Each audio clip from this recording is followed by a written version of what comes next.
Horror कहानियां थी। खून की प्यास पार्ट 1।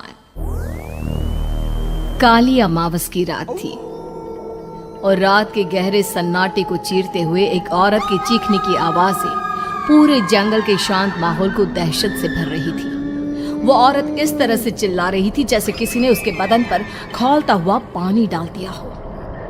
रात को अपने खेतों में पानी देने के लिए आया हुआ हरिया किसान अभी तक इन आवाज़ों को सुन नहीं पाया था, क्योंकि उसके बेटे किशन ने उसे नया मोबाइल फ़ोन जो लाकर दिया था शहर से, और बस उसी मोबाइल फ़ोन में ईयरफोन लगाकर वो कोई पुराना गाना सुनने में मग्न था। लेकिन जैसे ही गाना खत्म हुआ, उस औरत के चीखने की आवाज़ हरिया किसान के कानों से टकराई। हरिया का दोस्त रामू भी खेत में ही घाट पर गहरी नींद में खर्राटे मार रहा था। रात के उस सन्नाटे में औरत की चीखने की आवाज सुनकर ठंड के मौसम में भी हरिया किसान के माथे से पसीना टपकने लगा। रामू, अरे ओ रामू, अरे जल्दी उठ, क्या खर्राटे मारकर सो रहा है? अरे इतनी रात को ये जंगल में कौन औरत चीख रही है? पूरी तरह से चीख रही है। अरे क्या हुआ? क्या हुआ? कौन है? अरे भूत आ गया क्या? चोर आ गया क्या? अरे न चोर आया है न भूत आया है। मैं ये कह रहा हूँ कि क्या तूने इस औरत के चीखने की आवाज सुनाई देती है कि नहीं? अरे कौन सी औरत? अरे हाँ, ये आवाज है। तू पहले नहीं बता सकता था? पता नहीं कौन चुड़ैल जंगल में नाच रही है। हम घर चले जाते हैं। देखता नहीं, मैंने तो कानों में ये लगा रखा था। वो किशन ने लाके दिया ना शहर से, गाने सुन रहा था मैं। अरे लेकिन भाई, मुझे बहुत डर लग रहा है। क्या करें? अरे करना क्या है, भागो यहाँ से। भगवान जाने कौन है और क्यों इतना चीख रही है। और उस औरत के चीखने की आवाजें और ज्यादा तेज होने लगी है। हरिया और रामू के पैर डर के मारे कांप रहे थे। डर की वजह से ना वो वहां पर रुक पा रहे थे और ना ही अपनी जगह से आगे बढ़ पा रहे थे। तभी अचानक से सन्नाटा छा गया। सही मौका है, हमें यहाँ से निकल लेना चाहिए भैया। रामू और हरिया अपना गमछा उठाकर दबे पैरों जंगल के रास्ते से गांव की तरफ चलने लगे।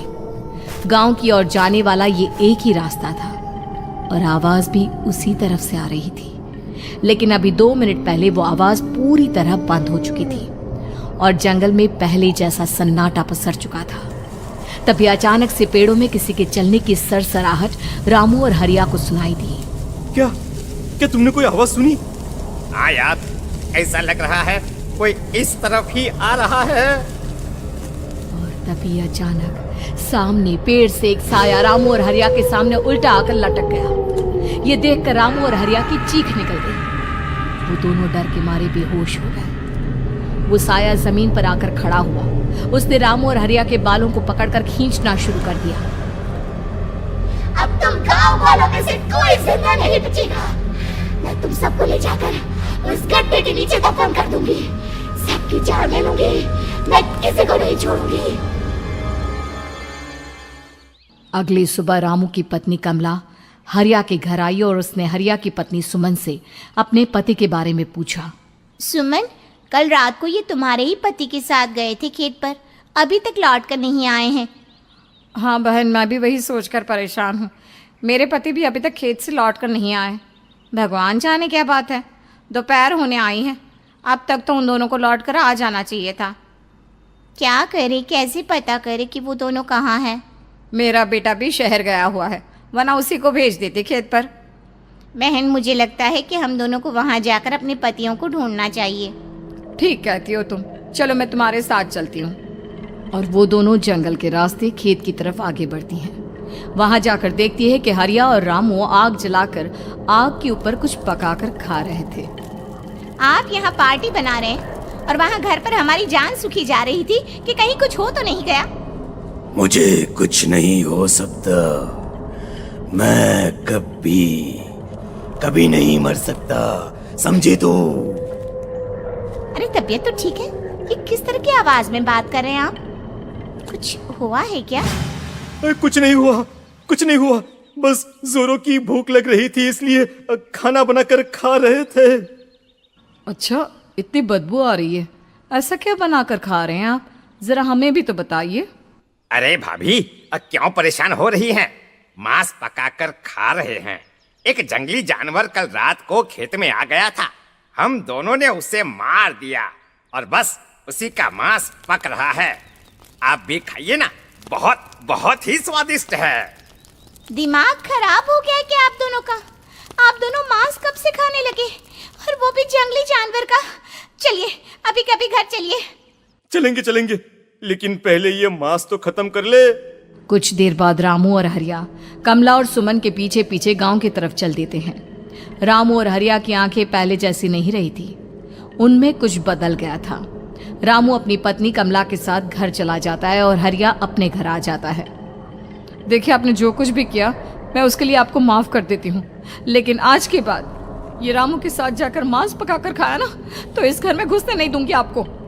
अरे दिमाग मत खराब करो, मैं वहां खाट पर लेटकर गाने सुन रहा हूँ, मुझे परेशान मत करना आप। इतना तमाशा खड़ा कर दिया, दोपहर तक घर लौटकर नहीं आए और अब गाने सुनने।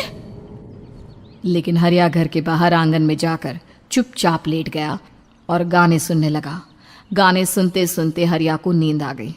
सुमन ने उसके कान से ईयर प्लग हटाया और अपने आप से कहा, जरा मैं भी तो सुनकर देखूं, ऐसे कौन से गाने सुनते हैं। उधर मोबाइल में एक अजीब सा गाना बजने लगा।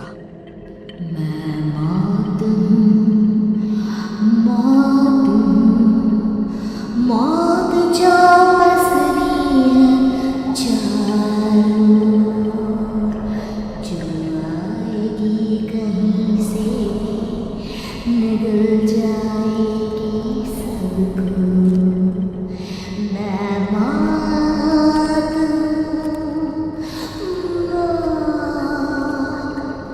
अब मैं छोड़ूंगी नहीं किसी को।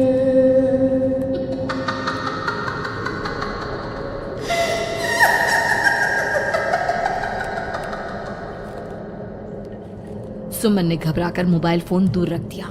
वो बुरी तरह से डर गई थी। तभी अचानक हरिया अपनी नींद से जागा और गर्दन टेढ़ी करते हुए सुमन के पास आया। क्या क्या कर रही थी? गाने सुन रही थी?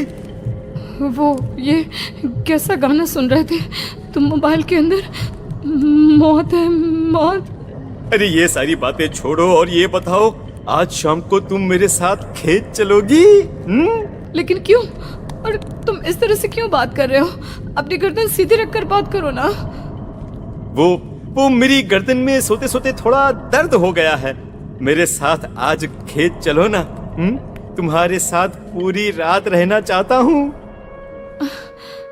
कैसी बात कर रहे हैं दिन दहाड़े? जरा भी शर्म नहीं आती क्या? अरे इसमें शर्माने वाली क्या बात है? तुम पत्नी हो मेरी। पूरी रात खेत पर रहता हूँ। मुझे भी तो तुम्हारे पास आने का हक है कि नहीं? अच्छा ठीक है, चलती हूँ आपके साथ खेत पर, लेकिन फिर उस रामू को मत बुलाना। अरे कैसी बातें कर रही हो?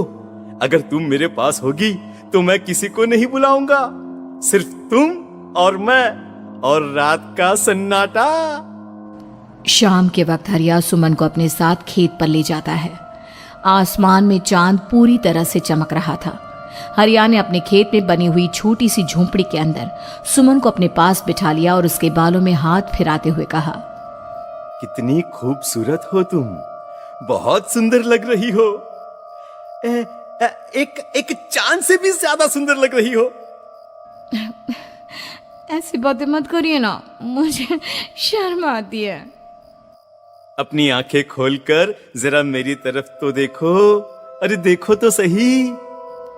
सुमन ने शर्माते हुए जैसे ही अपनी आंखें खोली, उसके होश उड़ गए।